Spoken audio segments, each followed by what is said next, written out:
Welcome to part 2 of our deep dive into interest rates.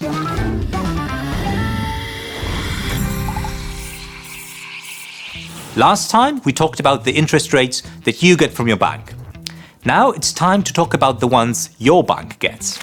When we talk about banks, we usually talk about the kind where you and I go to open an account or get a loan.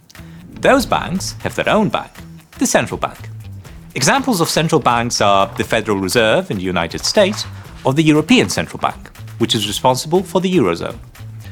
Banks can also borrow from other banks, but that's another story. When a central bank sets interest rates, it decides how much banks will have to pay to borrow money and how much interest they will earn on the money they deposit. This helps the central bank steer inflation and support economic growth. So here is what happens when interest rates are low and when they're high. When the central bank's interest rates are low, banks pay less to borrow from it. Banks will then lend to businesses and people like you and me more cheaply.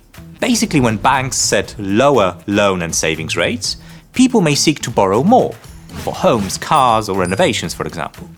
And this fosters demand and economic activity. Low interest rates also encourage businesses to borrow for investments like expanding their operations, purchasing new equipment, or hiring more staff.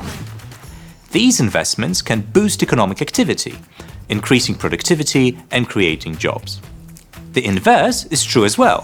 When central banks' interest rates are high, it's more costly for banks to borrow, and this can make it more expensive to take out loans and more beneficial to save.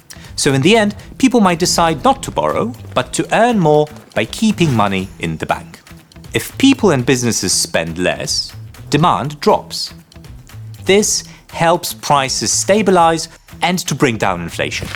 In short, high interest rates are like a foot on the brake of the economy, prompting people to save more and spend and borrow less.